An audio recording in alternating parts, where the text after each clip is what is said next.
जय साईं राम। ओम साईं राम भक्तों, स्वागत है आपका बाबा की फिर से एक न्यू वीडियो में।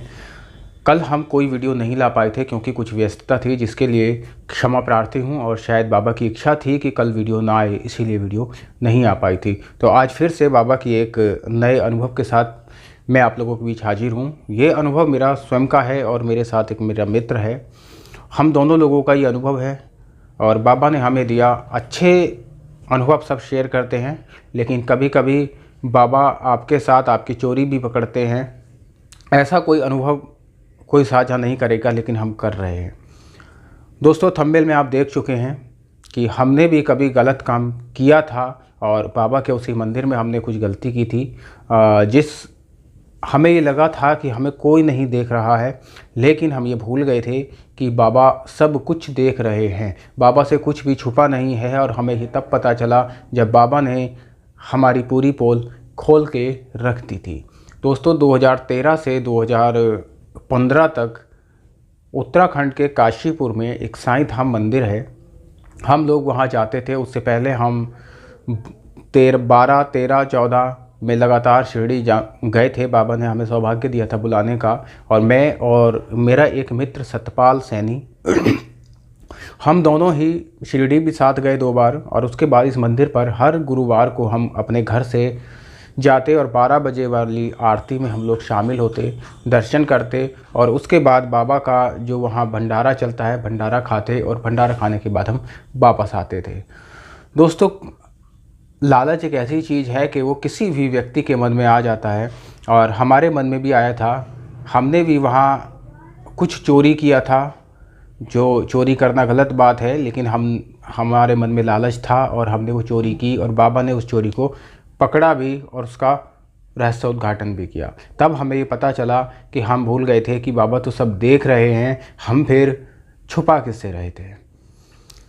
दोस्तों, उत्तराखंड के काशीपुर में साईं धाम मंदिर है, सिद्धपीठ के नाम से। और वो मंदिर, उसके बारे में मैं थोड़ा सा आपको बता दूं, इसलिए भी महत्वपूर्ण हो जाता है कि जिस स्थान पर वो मंदिर बना है, वो स्थान स्वयं महाभारत काल से जुड़ा है। और उसी स्थान पर भगवान श्री कृष्ण के चरण कमल भी वहाँ पड़े थे।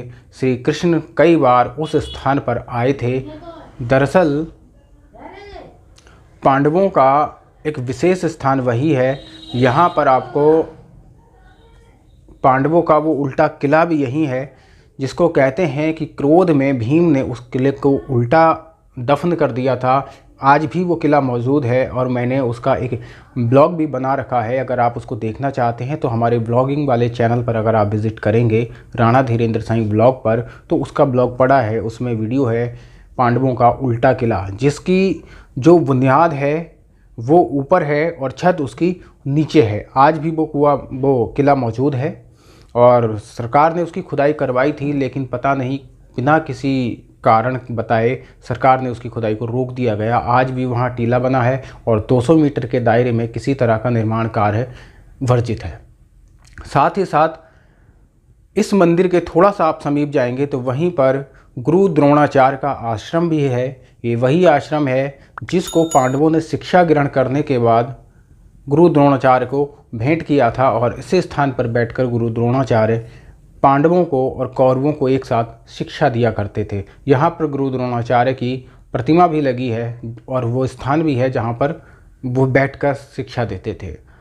साथ ही साथ इसी स्थान पर एक और महत्वपूर्ण मंदिर है, मुटेश्वर महादेव मंदिर के नाम से भी जानते हैं, वो भी इसी स्थान पर है। और उस मंदिर का निर्माण औरंगजेब ने करवाया था। वो औरंगजेब जिसने लगातार हिंदू देवी देवताओं के मंदिरों को तुड़वाया था। लेकिन क्या आखिर ऐसा रहस्य था कि उसी औरंगजेब ने मुटेश्वर महादेव का वो मंदिर बनवाया था। कहते हैं कि उस मंदिर के जो शिवलिंग हैं वो नीचे से लेकर तीसरी मंजिल तक पहुंच गए हैं। तीसरी मंजिल पर जाकर वो रुके हुए हैं। अगर आप इन सब की वीडियो देखना चाहते हैं, इनके दर्शन करना चाहते हैं, तो आपको हमारे ब्लॉग वाले चैनल पर विजिट करना पड़ेगा, क्योंकि उस पर मैंने इनकी सारी वीडियोस बना रखी हैं। अगर आप इसी मेरे चैनल वाले उसमें देखेंगे जाकर, तो राणा धीरेन्द्र साईं ब्लॉग करके आप डालेंगे तो ब्लॉग वाला चैनल आ जाएगा, आप वीडियो सारी देख सकते हैं। अब हम अपनी वीडियो की बात करते हैं कि हमने यहाँ क्या चोरी की थी।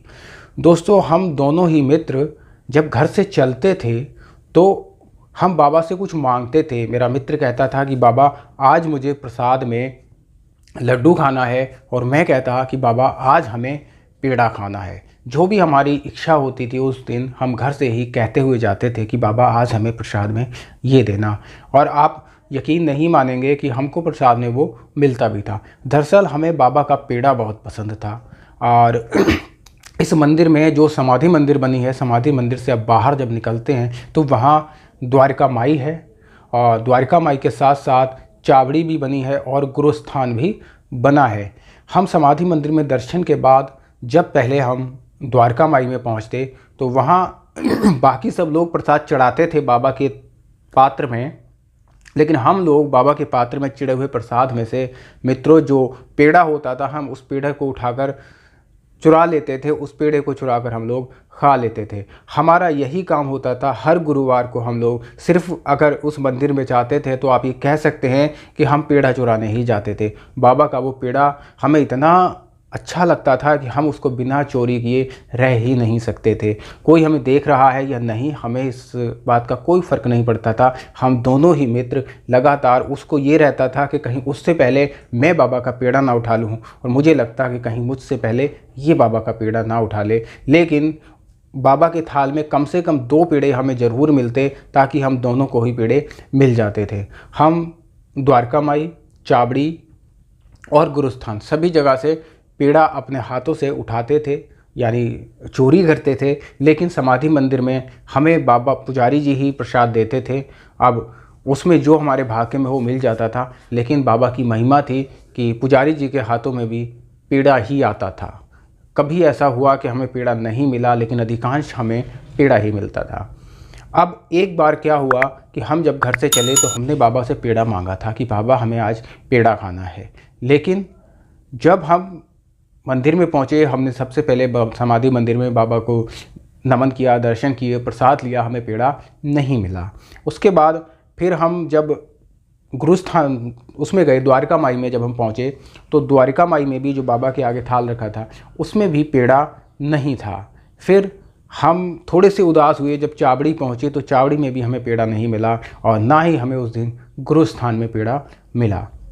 हमारे मन में बड़ी उदासी थी कि आज बाबा ने हमें पेड़ा नहीं खिलाया, क्योंकि उस दिन हम पेड़ा ना तो खा पाए ना चुरा पाए। दोस्तों, अब एक सवाल ये भी है कि क्या बाबा के पात्र से इस प्रकार से पेड़ा उठा लेना सही था या गलत था, तो वो हम नहीं जानते, क्योंकि सब कुछ बाबा की इच्छा के अधीन होता है। लेकिन जब बाबा शिरडी में रहते थे तो कहते हैं बाबा का जो भिक्षा पात्र था उसमें से मनुष्य तो क्या, पशु पक्षी भी बिना बाबा की अनुमति के ही उसमें से लेकर खा लेते थे। एक राधा भाई नाम की महिला थी जो प्रतिदिन बाबा के पात्र से 4-5 रोटी के टुकड़े लेकर जाती थीं, और अपने घर बनने वाले भोजन में वे उसको मिला लेती थीं, और तब बने हुए भोजन को अपने परिवार को खिलाती थीं। तो बाबा के पात्र से तो शिरडी में बाबा के समय में भी लोग बाबा की बिना अनुमति के, बाबा की अनुपस्थिति में प्रसाद ले जाते थे। तो आज हमने वो पेड़ा चोरी किया, सही था या गलत, या आप लोग हमें कमेंट में ज़रूर बताएंगे। लेकिन अब हम आगे की बात बताते हैं कि फिर आगे क्या हुआ। जब हम लोग घर वापस आ गए, उसी दिन शाम को पड़ोस में एक जागरण था, और उस जागरण में हमें जाने का सौभाग्य प्राप्त हुआ। जब हम दोनों ही लोग वहाँ गए, और वहाँ जो प्रसाद वितरण हो रहा था मित्रों, तो छोटे छोटे जो डब्बे होते हैं, उन्होंने कई तरह के मिठाइयों के डब्बे बने हुए थे जो प्रसाद वो लोग बांट रहे थे। अचानक से हम दोनों को जो डब्बा मिला, उस वक्त हम उसको लेकर सीधे घर आ गए। हमें नहीं पता कि उसमें क्या है, ना ही हमने उसको खोल कर देखा। शाम को जब संध्या आरती का समय होता है, लगभग 6 बजे हम संध्या आरती जब कर रहे थे, तो हमने सोचा कि चलो जो प्रसाद मिला है हमें जागरण से, हम उसी का आज बाबा को भोग लगा देते हैं। और जब मैंने उसको खोलकर बाबा को भोग लगाने के लिए देखा तो उसमें पूरे डब्बे में सिर्फ पेड़े ही थे। तो बाबा को ये सब कुछ पता था कि हम मंदिर में पेड़े लेने के लिए गए थे और हमें पेड़े आज नहीं मिले, इसीलिए बाबा ने हमें घर आकर पेड़े दिए। हम उस समय हमें लगा कि बाबा को सचमुच में पता था कि हम मंदिर में बाबा के दर्शन करने कम जाते थे और शायद बाबा के पेड़े चोरी करने ज़्यादा जाते थे। तो ये एक छोटा सा अनुभव था जो आज बाबा ने मुझे प्रेरित किया कि मैं आपके साथ शेयर करूं, क्योंकि हमने चोरी की थी। और चोरी के पीछे श्रद्धा थी, प्यार था, भाव था, जो भी था, लेकिन चोरी चोरी होती है, शायद नहीं करना चाहिए थी। बाकी इसका जो भी फल देंगे बाबा जाने। अब हाँ, रहा सवाल, अगर आप लोग इस मंदिर को घूमना चाहते हैं, इस मंदिर को देखना चाहते हैं, तो आप मेरे व्लॉगिंग वाले चैनल पर विज़िट कर लीजिए। उस पर इसका पूरा व्लॉग पड़ा है और बहुत ही सुंदर है। और एक ख़ास बात कि यहाँ जो प्रतिमा रखी है वो प्रतिमा बिल्कुल शिरडी वाली प्रतिमा का प्रतिरूप ही है। अगर आप इस प्रतिमा को एक बार देख लो तो आपको शिरडी वाली ही अनुभूति होगी। जो लोग शिरडी नहीं जा पाते वो इस मंदिर में आकर अपने शिरडी की तृप्ति को बहुत हद तक पूरा कर लेते हैं, क्योंकि यहाँ सब कुछ बनाया है। और जिन्होंने, ये जो मंदिर है कई एकड़ के क्षेत्र में फैला है और बाबा के एक भक्त हैं, उनका मैं नाम इस वक्त भूल गया, मुझे याद नहीं आ रहा। उन पर बाबा की इतनी कृपा है कि ये पूरा मंदिर की सारी जगह उन्हीं की है। उन्होंने अपनी ही जगह खरीद कर बाबा का मंदिर बनाया है और 8 से 10 एकड़ में फैला है ये मंदिर। और आसपास में बराबर में उनका एक स्कूल भी बाबा ने बनवा कर दिया है, जो उन्होंने साईं मंदिर के नाम से ही बनाया है। तो बहुत प्यारा मंदिर है, बहुत भव्य मंदिर है और इसकी भव्यता की जितनी भी तुलना की जाए कम है। शायद कोई शब्द नहीं है मेरे पास इस मंदिर की भव्यता के बारे में बताने के लिए। और साथ ही साथ इसके साथ मोटेश्वर महादेव का मंदिर और भगवान श्री कृष्ण के चरण जहाँ पड़े थे वो पांडवों का उल्टा किला भी वहाँ मौजूद है। और कहते हैं कि यहाँ पर श्री कृष्ण का रथ भी मौजूद है, जो अभी उस टीले में दबा है। आप उस पर देख सकते हैं, मैंने उसका कुछ अंश उस भवन का दिखाया है जो किला दबा हुआ है, बाकी पूरा तो दबा हुआ है। और साथ ही मैंने द्रोणा सागर का भी पूरा एक ब्लॉग बनाकर उस पर अपलोड कर रखा है। आप द्रोणाचार्य का ब्लॉग भी देख सकते हैं, आश्रम भी देख सकते हैं, साथ में यहाँ गिरिताल है वो भी देख सकते हैं। और एक ख़ास बात कि पांडवों द्वारा स्थापित किया गया भगवान शिव का शिवलिंग भी वहीं मौजूद है, उसका वीडियो भी मैंने बना रखा है। अगर आप हमारे ब्लॉग वाले चैनल पर जाएंगे तो आपको ये सारे ब्लॉग देखने को मिल जाएंगे और बाबा का ये मंदिर के दर्शन करने भी मिल जाएंगे, क्योंकि हम उस चैनल पर इसी प्रकार की वीडियो धार्मिक स्थलों की, ऐतिहासिक स्थलों की और सांस्कृतिक स्थलों की वीडियो बनाते हैं। तो एक बार कहूँगा कि प्लीज़ बाबा के लिए ही सही, लेकिन आप हमारे उस चैनल पर जाएं और उसको भी सब्सक्राइब कर लीजिए। मिलते हैं फिर किसी अगली वीडियो में, तब तक के लिए नमस्कार, जय साईं राम।